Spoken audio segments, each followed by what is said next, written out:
एक गांव में एक बाप और एक बेटा रहता था।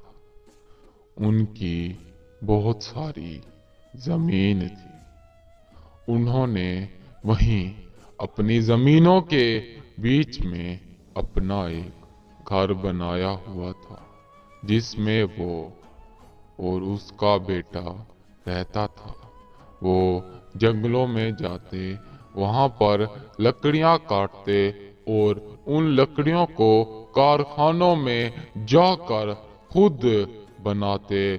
तरह तरह के लकड़ियों से कीमती कीमती नजराने, जो उस दौर के सरदार, उस दौर के राजा महाराजा तमाम अपने पास रखने के शौकीन होते थे। यूं उनका निजाम चला हुआ था।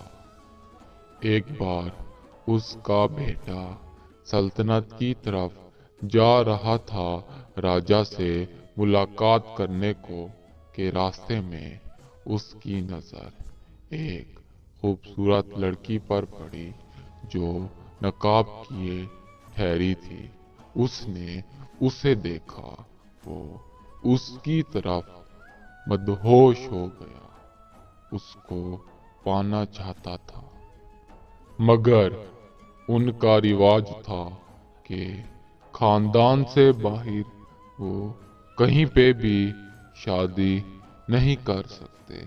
मगर उस लड़के ने उस लड़की के साथ शादी कर ली, और जब इस बात का उसके बाप को पता चला तो वो सर पकड़कर घर के बाहर बैठा था, और उसका बेटा अपनी बेगम के साथ घर की दूसरी तरफ छुपा ठहरा था और उसके साथ हाल हवाल कर रहा था। धीरे धीरे वक्त गुजरता चला गया। उस लड़की ने अपनी हकीकत को आश्कार करना शुरू कर दिया। अचानक से उस लड़की ने हुक्का पीना शुरू कर दिया। ये उसका बाप और वो खुद देखकर दंग रह गया। वो किसी की इज्जत नहीं करती थी, न घर का कामकाज करती थी।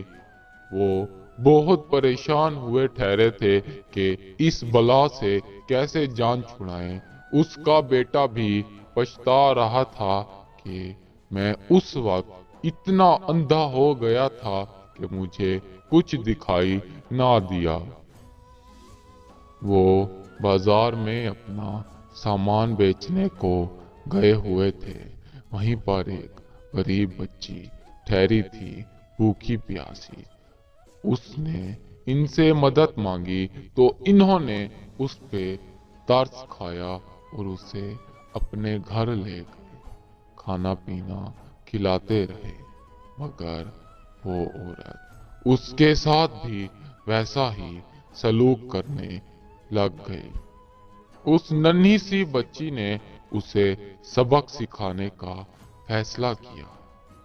उस औरत की एक आदत थी कि जो भी कमाया हुआ माल वो बाप बेटा लाते, खुद उसकी वारिस बन जाती, किसी को एक पाई भी ना उठाने देती, उन्हें पाई पाई का मोहताज कर देती। वो बच्ची जंगल की तरफ गई, वहां से चंद जड़ी बूटियां तोड़ के लाई और उसे खाने में मिला दिया।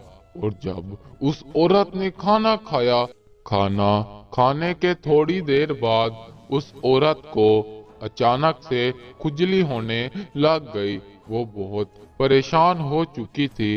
वो बाप बेटा एक वैद्य को अपने घर लाए और उस वैद्य ने कहा कि बेटा, लगता है तुम सारा दिन काम नहीं करती, काम चोर हो। वो चुप बैठी हुई थी। वैद्य ने बोला कि ये खुजली तुम्हारे जिस्म पर इस वजह से हुई पड़ी है कि तुम अच्छी तरह से सफाई का एहतमाम नहीं करती, सारा दिन बैठी रहती हो, घर को साफ नहीं रखती, और जो तुम्हारे पास जमा किया हुआ माल है उसमें भी बहुत गंदगी होती है, क्योंकि माल एक के पास तो नहीं रहता, कभी किसके पास कभी किसके पास। वो जो तुम्हारे पास अशरफियां हैं उनमें हो सकता है ऐसे जरासीम मौजूद हों जो हमें आंखों से दिखाई नहीं देते, और जब तुम उन अशरफियों को गिनती हो और बंद करके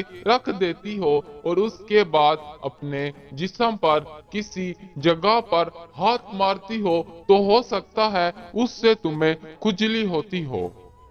इस तरह से धीरे धीरे करते करते उस नन्ही सी बच्ची की वजह से वो औरत अपनी हरकतों से बाज आने लग गई, घर का ठीक तरह से काम करने लगी, हुक्का छोड़ दिया और जो पैसे उठा लेती उन पैसों पर नाग बन के बैठ जाती, उनको वापस कर दिए।